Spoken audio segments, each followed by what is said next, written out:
বর্তমানে রাষ্ট্রের প্রধানমন্ত্রী আছেন ডক্টর ইউনূস, ওনার পরিষদ থেকে একটা আইন ঘোষণা হলো যে পলিথিন নিষিদ্ধ। আমরা বাজারে গেলে অনেক সময় দোকানদার পলিথিন দিতে চায় না, কিনে ভাই এটা রাষ্ট্রীয় নিষিদ্ধ।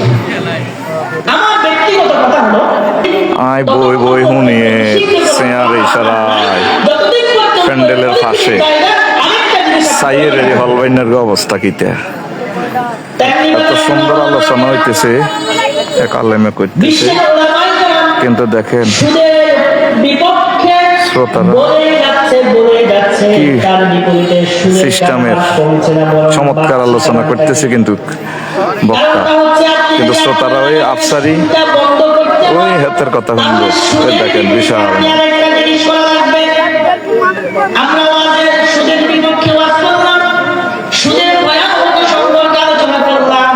সুদের শাস্তি সম্পর্কে আলোচনা করলাম। আপনারা আলোচনা শুনে এখান থেকে সিদ্ধান্ত মেলার মধ্যে আই বলেছি প্যান্ডেলের উত্তর পাশে আই বলেছি সুযোগ হয় জিরে ফিকাইতাম সিদ্ধান্ত নিলাম আজকে থেকে আর কোনোদিন সুদের সাথে সম্পৃক্ত হব না। আপনার স্ত্রীরা আপনাকে শুনিয়ে দিলে এটা ভালো কথা, কোনো সমস্যা নেই, কিন্তু তোমার মধ্যে ছোট্ট ছেলে আছে আইসি হলবাই করতে হইতো না পোলানোর লাগে আইসি অটত করি তুমি যে ভর্তি করলাম কইতে হইতো না চাল কিনতে হবে, আমি হলবাই না তো মা অসুস্থ হয়ে ওষুধ কিনা লাগবে। আপনি একজন অসহায় মানুষ, এখন আপনি কি করবেন?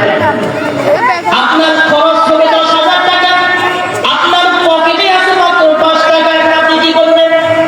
দুনিয়ার মানুষগুলো বাধ্য হয়েও অনেক সময় সুদের সাথে সম্পৃক্ত হয়।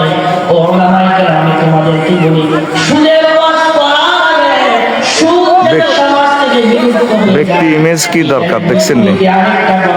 চমৎকার আলোচনা করতেছে শুনেন, কিন্তু ওই মাথা ঠান্ডাইছে আফসারির ওয়াজেন হাতে বই রিপোর্ট লড়ে রে মামা হরি যাই চেহারা নন্দরে মাথা ঠান্ডাই গেছে।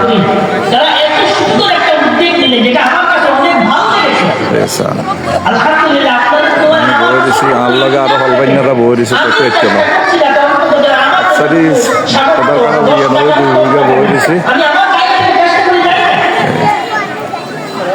আপনি সুদের আপনি এমন করতে পারবেন, লাভ হবে না যতদিন পর্যন্ত সুদের বিপরীতে আরেকটা জিনিস আপনি তৈরি করতে পারবেন। এই রান্না এই অসহায় মানুষগুলো তবে কোথায় যাবে? কতক্ষণ আর হয়তো লাইভ দিয়ে দৌড় দিব। অর্থবিত্ত যাদের শুভেচ্ছা স্বাগত, তারা তো অনেক সময় বাধ্য হয়েই সুদের সাথে সম্পৃক্ত হয়। আমাদের বড় সাঙ্গীশ্বর গ্রামে তারা সুদের বিপরীতে তারা একটা সংস্থা তৈরি করেছেন যে সুদ মুক্ত অর্থ তারা মানুষকে দিচ্ছেন। আমরা সেই প্রবাসী ভাইদের জন্য দোয়া করছি, আল্লাহ তাআলা সেই প্রবাসী ভাইদেরকে উত্তম জায়গা দান করুন। আমরা উলামায়ে কেরাম যদি চেষ্টা করি, ইনশাআল্লাহ আল্লাহ আমাদেরকে যতটুকু হালাল রিজিক দিয়েছেন একটা অংশ আমরা নিজের পরিবারের জন্য যদি ব্যয় করি, আরেকটা অংশ যদি আমরা আমাদের অসহায় ভাই বোনদের জন্য খরচ করি, ইনশাআল্লাহ অচিরেই আমার এই গ্রাম থেকে, আমার এই সমাজ থেকে সুদ নামক এই মহামারী বিদায় নেবে ইনশাআল্লাহ।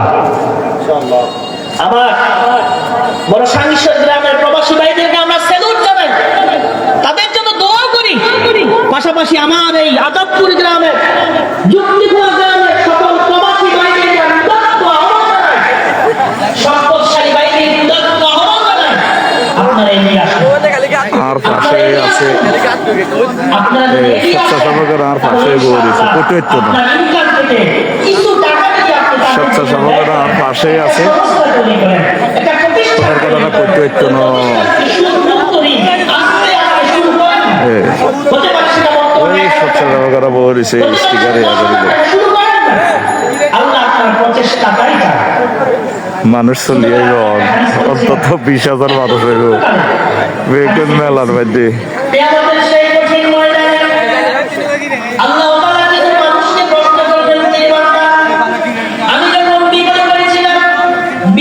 দেখবেন কতক্ষণ পরে ভিডিও দেয় পুরো মাঠ ভরপুর।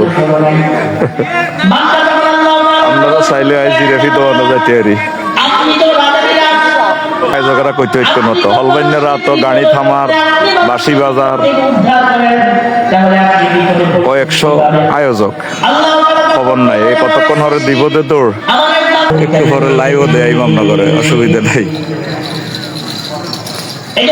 হুজুর আল্লাহ এই বান্দাকে আফসারি কখন আইব বিপদ করে দেয়। আফসারি তো আসবে মানে মূলত আসার পরে কোনো মানুষ যদি বিপদে এখন পড়ে, যাইতেছি এখন বিপদে পড়ার পর যদি আপনাকে সাহায্য করে, আপনার সামর্থ্য 1 টাকাই না, আপনি যদি তাকে 1 টাকাই সাহায্য করেন, তাহলে সেটা 10 গুণ আল্লাহ সেটা আপনাকে 18 গুণ দিয়ে আল্লাহ আপনাকে সাহায্য করবে। এজন্য আল্লাহ তাআলা বলেন, মান যাল্লাযী ইউরিদু আল্লাহ করদান হাসানা, তোমাদের মাঝে কি এমন কোন ব্যক্তি আছে কিনা যিনি আমি আল্লাহকে উত্তম করজ দান করবে। সুদের বিপরীতে ইনশাআল্লাহ যেহেতু মাহফিল হইতেছে, সব আসলে মাহফিল শুরু হবে ইনশাআল্লাহ। মাঠ বলবো নি ইনশাআল্লাহ আমাদের আয়োজন করছি, সেটা পরিপূর্ণ হবে ইনশাআল্লাহ। অন্যায়ের সাথে আজকে আমরা মিশতে মিশতে এমন একটা তো মানুষ যখন বিপদে পড়েছে আমরা এগিয়ে গিয়েছি। এগিয়ে যাওয়ার ফলে যাইয়ের আল্লাহ ওই বান্দা মঞ্চের দিকে যাইয়ে। এত সুন্দর হয়ে গিয়েছে, যখনই তার সামনে যায় সে সম্মানের সাথে আমাদের দিকে তাকায়, আর দেখটা কারে ইজ্জতের সাথে আমাদের দিকে তাকায়। নিচে বই আমি পাবলিক তো ভাই এটাই হচ্ছে মানুষে হাসানা।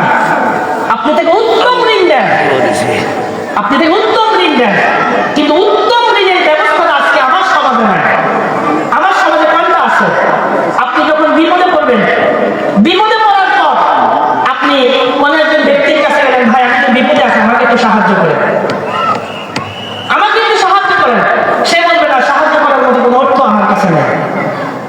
আপনি যখন তাকে একটু গড়ে বসি বলেন, ভাই দেন না, আমি আপনাকে দরকার পড়লে একটু বাড়াই দিব।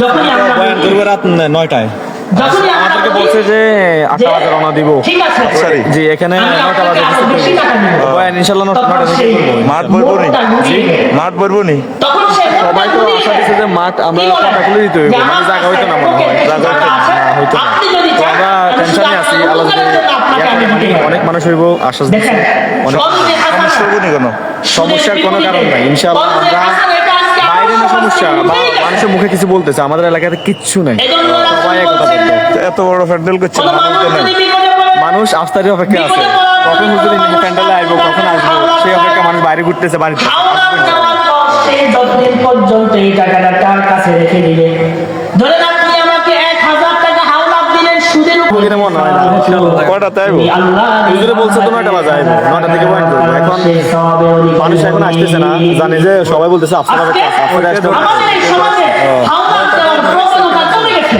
ইজ্ঞা কে সাস আছেন হাওলাত দেওয়ার প্রবণতা আজকে কমে গেছে। কেন কমে গেছে?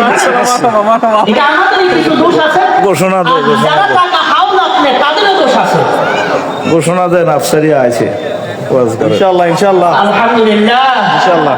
আমাদের আজকের প্রধান আকর্ষণ আলহাজ মুহাদ্দিস রফিকুল্লাহ আফসারী সাহেব এই মুহূর্তে আমাদের মাঝে অবস্থান করছেন। বলে আলহামদুলিল্লাহ, ইনশাআল্লাহ। আল্লাহর কাছে শুকরিয়া যে আমাদের প্রধান আকর্ষণ, প্রধান ওয়াইদিন ওদের মজা করলে মেরে আমার এলাকায় দেখবেন আল্লাহর অশেষ রহমতে ইনশাআল্লাহ দেখবেন যে নারায়ে তাকবীর, মুহাদ্দিস রফিকুল্লাহ আফসারী সাহেবের আগমন, শুভেচ্ছার স্বাগতম, আদবপুরবাসীর পক্ষ থেকে লাল গোলাপ শুভেচ্ছা, আজপুরবাসীর পক্ষ থেকে, মমিন ভাইয়ের পক্ষ থেকে, প্রবাসী ভাইদের পক্ষ থেকে, এলাকাবাসীর পক্ষ থেকে নারে তাকবীর, মুহাদ্দিস রফিকুল্লাহ আফসারী সাহেবের আগমন। আব্দুল হাকিম ভাই 500 টাকা দান কবুল করো, দানের খবর শোনার মদিনায় পৌঁছায় দাও। আল্লাহ হাজিব